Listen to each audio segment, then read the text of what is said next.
생텍쥐베리의 어린 왕자의 다음과 같은 이야기가 있습니다. 어린 왕자가 여우에게 질문을 합니다. 세상에서 가장 어려운 일이 뭔지 아니? 여우가 대답을 합니다. 글쎄요. 돈 버는 일, 밥 먹는 일. 어린 왕자가 대답을 합니다. 세상에서 가장 어려운 일은 사람이 사람의 마음을 얻는 일이란다. 각각의 얼굴만큼 다양한 각양각색의 마음을, 순간에도 수만 가지의 생각이 떠오르는데 그 바람 같은 마음이 머물게 한다는 것, 정말 어려운 거란다. 여러분, 인간관계의 핵심이 뭘까요?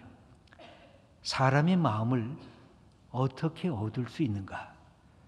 그것이 우리가 인간관계를 맺으면서 늘 마음속에 고려해보는 사항입니다. 청년들이 그렇게 애인을 만들려고 할 때 어떻게 하면 상대방 마음을 내가 취할 수가 있을까 고민합니다. 부부가 잘 사는 비결이 뭘까요?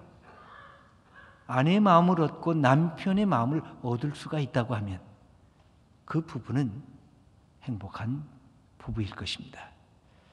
직장에서 치열하게 살 때도 상사와 동료들의 마음을 어떻게 내가 얻을 수가 있는가? 그래서 땀 흘리고 수고하는 것입니다. 대기업들이 광고를 TV와 신문에 그렇게 수없이 쏟아내는 이유도 마찬가지입니다. 우리 제품, 괜찮은 제품이니 당신의 마음에 들 것입니다. 그것을 알리는 것입니다. 오늘은 대림절 네 번째 주일입니다. 하나님께서 왜 인간의 모습으로 이 땅에 오신 것일까요? 여러 가지로 우리가 대답할 수 있겠습니다만 하나님께서 인간의 마음을 그렇게 얻고 싶으셔서, 인간에게 하나님의 뜻을 알려주고 싶으셔서, 인간과 함께 인격적인 만남을 갖고 싶으셔서 너희들 내 마음도 알고 나 너희들의 마음을 내가 받기를 원한다. 그래서 우리의 모습으로 이 땅에 오신 것입니다. 그런데 우리가 성경을 읽어보면 인간은 자꾸만 하나님의 마음을 모르고 떠나갑니다. 창세기서부터 그러했습니다. 하나님의 뜻을 박차고 나갔습니다. 하나님과 상관없이도 내 뜻대로 내 욕심대로 살기를 원한다. 그렇게 작정한 것입니다. 하나님을 거부했습니다. 나 혼자 살아도 괜찮게 살 수 있다고, 이제 하나님 당신의 도움이 필요 없다고 그렇게 선언한 것이 인간의 죄악의 역사인 것입니다. 예수님의 비유 속에 나타난 탕자도 마찬가지입니다. 아버지, 내게 재산만 주시면 당신 아버지로서의 역할은 이제 끝납니다. 아버지 없이도 내 인생을 나는 멋지게 꾸며 나갈 수가 있습니다. 이렇게 선언한 것이 바로 탕자의 모습입니다. 아버지는 이 모습을 지켜보고 있습니다. 얘야, 돌아오라. 아직 철부지가 돼서 그렇지 본래 내 아이는 나쁜 아이가 아니지. 아버지는 아들이 착한 아들이라고 생각을 합니다. 아들아, 아버지의 마음을 좀 알아다오. 아버지는 절규하면서 기다리십니다. 그런데 탕자는 돌아오지를 않습니다. 아버지가 없는 것이 즐거웠습니다. 아버지 잔소리도 없고 아버지 간섭도 없습니다. 그렇게 모든 것이 잘 될 줄로 알았습니다. 그런데 한시적이었습니다. 언제까지 그랬을까요? 내 인생이 참으로 별것 아니구나. 그것을 깨달을 때까지 아버지로부터 떠나려고 했습니다. 자기가 가졌던 모든 것이 다 바닥쳤을 때, 돈도 떨어지고 건강도 떨어지고 인생이 다 찬란하게 잘 나가는 줄 알았는데 허무하게 무너졌을 때, 생존의 위협을 받게 되었을 때, 그때에야 그는 아버지의 집을 기억하게 된 것입니다. 아버지는 아들이 떠나갈 그 순간부터 아들이 돌아오기를 기다립니다. 돌아만 와다오. 그런데 아들은 스스로 깨닫기 전에는 돌아올 생각이 없는 것입니다. 아들이 돈 달라 그랬을 때 돈을 안 주지 않고 그냥 줬습니다. 아들이 집을 나간다고 했을 때 말리지 않고 그냥 내버려뒀습니다. 여러분, 아버지가 사랑이 없었기 때문일까요? 아니에요. 스스로 깨닫지 않으면, 스스로 마음이 결정하지 않으면, 아버지와 함께 있는 것이 얼마나 복인 것을 알지 못하면 결코 돌아오지 않기 때문에 그렇습니다. 우리 신앙이 본래 그랬습니다. 나 혼자 잘 나간다고 생각될 때 하나님 필요 없었습니다. 인생이 창창하다. 내 살아가는 수명이 아마 다른 사람은 인생을 끝내도 나는 내 인생 무한히 살 것이다라고 그렇게 생각했던 젊은 시절에 하나님이 그렇게 요구되질 않았습니다. 인생의 깊이를 압니다. 인생의 높고 낮음을 압니다. 인생의 한계를 알게 되었을 때에 아버지가 필요하다는 사실을 알게 된 탕자처럼 우리가 돌아온 것입니다. 그런데 오늘 성경 말씀을 보면 이렇게 돌아오지 않는 이 아들을 보면서 하나님께서 직접 움직이기 시작합니다. 탕자가 저 돼지 먹는 쥐엄통에 자기 입을 갖다 댈 수 있을 정도로 낮아진 그 모습, 그때의 아버지를 기억한 것처럼 하나님께서 이스라엘 백성들을 보니까 낮아지고 비참해졌습니다. 정치적으로, 경제적으로, 사회적으로 가장 피폐해졌을 바로 그때 하나님께서 예수 그리스도를 이 땅에 보내셨습니다. 거대한 제국 속에서 이스라엘 백성들이 고통을 당했습니다. 이스라엘 백성들의 역사는 사실은 종살이의 역사였습니다. 애굽에 종살이를 했습니다. 아수르의 침략으로 북이스라엘이 파멸당했습니다. 바벨론에 의해서 남유다도 붕괴됐습니다. 바벨론 포로로 잡혀갑니다. 잠시 예루살렘에 귀환한 것도 순간뿐이었습니다. 거대한 로마 제국의 억압 밑에서 지냈습니다. 그런 세월이 너무 오래 걸렸습니다. 그때 하나님께서는 새롭게 하나님의 구원의 역사를 시작할 때가 왔다고 여기시고 이 땅에 예수 그리스도를 보내신 것입니다. 여러분, 이스라엘 백성들의 역사를 보면 우리들의 모형입니다. 잘 될 때도 우리들의 모형이었고 안 될 때도 우리들의 모형이었습니다. 하나님은 이스라엘 백성이 별 볼 일 없는 작은 백성이었습니다. 숫자가 적었습니다. 능력이 많아서 택한 것이 아니라 별 볼 일 없는 아무것도 아닌 백성을 택하셔서 내가 네 하나님이 될 거다. 너희들은 내 백성이 될 거다라고 약속을 해 주셨습니다. 바로 그런 하나님이 얼마나 사랑했는가를 보여줬던 그 사랑의 모형이 이스라엘이었습니다. 동시에 그렇게 사랑을 받으면서도 얼마만큼 하나님을 거부할 수 있는가, 반역할 수 있는가. 그래서 이스라엘은 하나님을 적대한 모형이기도 한 것입니다. 하나님께서 이런 위기 속에서 하나님의 역사를 새롭게 하시려고 합니다. 하나님이 필요하신 것은 바로 다른 것이 아니라 하나님의 마음을 아는 사람으로부터 시작을 하시려고 합니다. 하나님이 돈이 필요한 것이 아니었습니다. 능력이 필요한, 세상에 권력이 필요한 것도 아니었습니다. 약속을 기다리는 사람, 하나님의 뜻에 마음을 열고 기다림을 갖고 있었던 요셉과 마리아라고 하는 두 사람을 하나님께서 필요로 하셨습니다. 두 사람은 특별한 사람들이 아니었습니다. 보통 인물이었습니다. 부자들도 아니었습니다. 가난한 사람이었습니다. 자기 아내가 아이를 낳는데 여간방이 없다고 구육관에 끌고 가는 그런 남자가 어디 있겠습니까? 아무것도 없었기 때문에. 그는 이런 어려움 속에서 하나님의 역사를 맡게 됐습니다. 그러나 한 가지가 있었습니다. 그건 뭘까요? 인간적인 충격을 이겨내기에는 정신적, 영적인 건강함이 있었습니다. 마리아에게는 처녀가 임신하리라고 하는 충격적인 가브리엘의 말을 들으면서 제일 처음에 거절했습니다. 있을 수가 없습니다. 그러나 이거 하나님의 계획이다, 하나님의 약속이다, 성령으로 임하는 거다.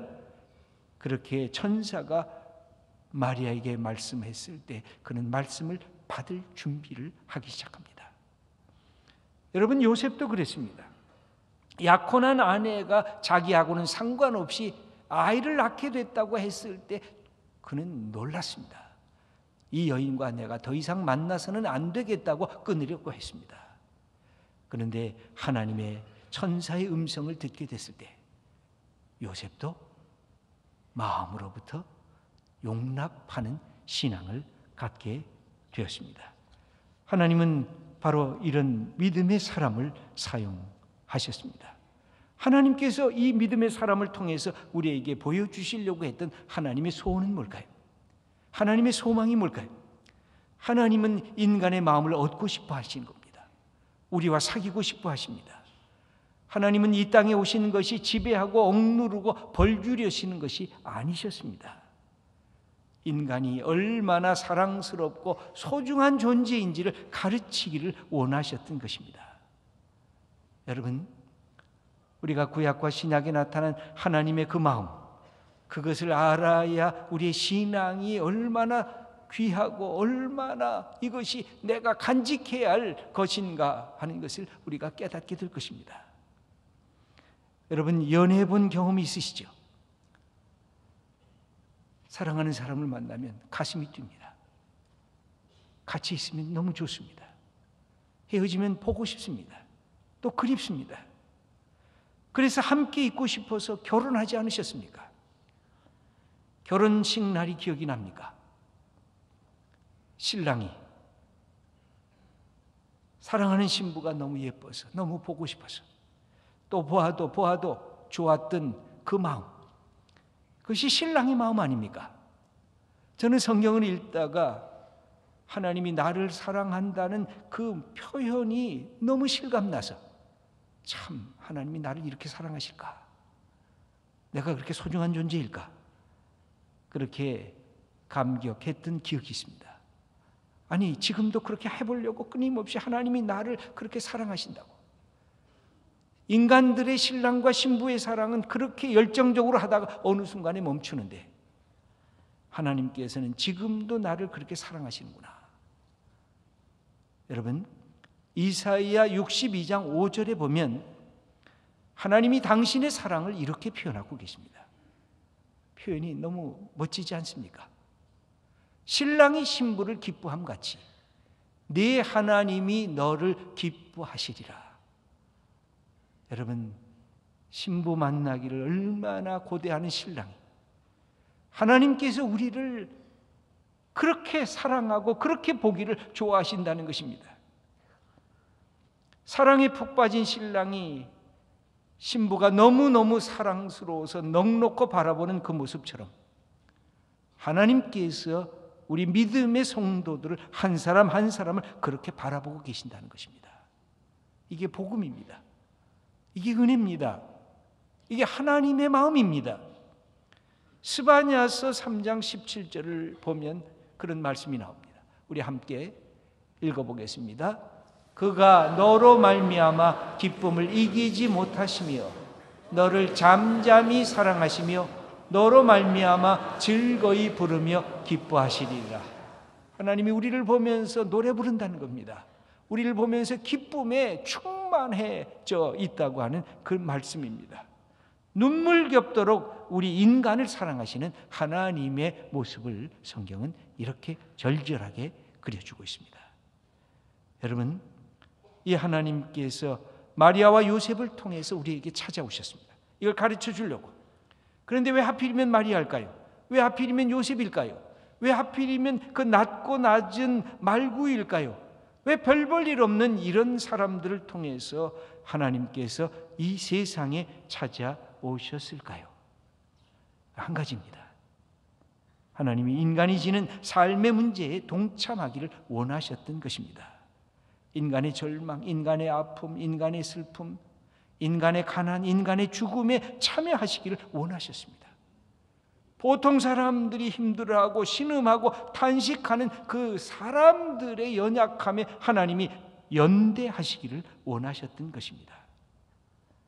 하나님은 예수님에게 그 경험을 네가 직접 해보라고 말씀하는 겁니다. 인간의 상처들을 네가 직접 당해보라고 말씀하는 것입니다. 인간의 눈물을 너도 눈물을 흘려보라는 것입니다. 인간의 슬픔의 자리를 통과해보라는 것입니다. 그래서 하나님은 인간의 몸이 필요하셨고 인간이 되셔야 했던 것입니다. 누군가를 사랑해 보신 적이 있으십니까? 그러면 내가 그렇게 자랑하는 자유를 때로는 잃어버리게 됩니다. 아니, 스스로 자유를 유보하게 됩니다. 자기를 제한시킵니다. 아니, 때로는 자기를 아주 축소해버립니다. 상대방과 같은 눈높이를 원하기 때문에 그렇습니다. 여러분, 처녀 때 그렇게 아름다움을 뽐냈던 여인이 결혼하고 나서 아기 엄마가 되면 자기의 아름다움보다 이 어린아이를 사랑하고 키우는 그 모든 일에 쏟아붓는 것입니다. 그 어머니의 사랑입니다. 그 사랑 때문에 우리가 존재하는 것입니다. 사랑은 스스로 자기의 자유와 자기의 그 권리를 포기하면서 사랑하는 것입니다. 이유는 뭘까요? 내가 낮아지는 대신 상대방, 당신은 높아지기를 원한다는 것입니다. 이 사랑의 속성입니다. 여러분, 하나님이 어떤 분이신가요? 하늘과 하늘이라도 하나님을 담아낼 수가 없다고 솔로몬은 얘기를 하고 있습니다. 다윗도 노래하고 있습니다. 그런데 그 하나님, 우주로 담아낼 수 없는 하나님이 이 지구촌에 오셨습니다. 지구촌에도 팔레스틴에 오셨습니다. 베들레헴이라고 하는 작은 장소에 오셨습니다. 그것도 더 작게 축소해서 바로 소와 양의 똥과 오줌 냄새가 나는 구육간에 오셨습니다. 그것도 장성한 사람이 아니라 가장 어리고 어린 연약한 아기 예수님으로 이 땅에 오셨습니다. 창조주가 피조물처럼 된 것입니다. 그래서 그분이 낮아졌습니다. 비천해졌습니다. 그 이유는 한 가지입니다.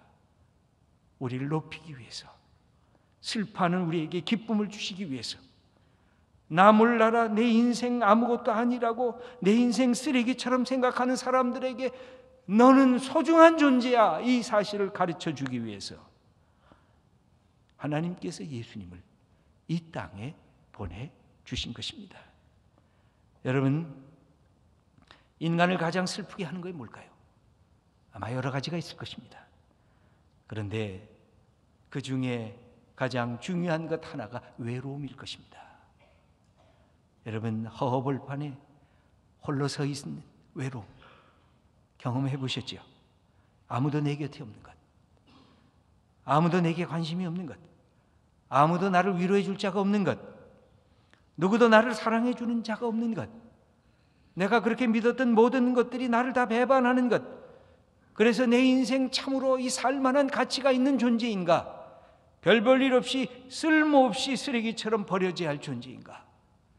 내 인생 엑스트라 인생이 아닌가? 그렇게 장탄식을 하면서 그 외로움을 경험해 본 적이 있으시죠? 이 외로움이 우리를 절망하게 하고 죽음을 생각나게 하는 것입니다. 바로 그런 인간들의 외로움을 주님께서 아시고 찾아오신 것입니다. 내가 있다는 것입니다. 내가 네 곁에 있다는 것입니다. 내가 너와 함께 있다는 것입니다.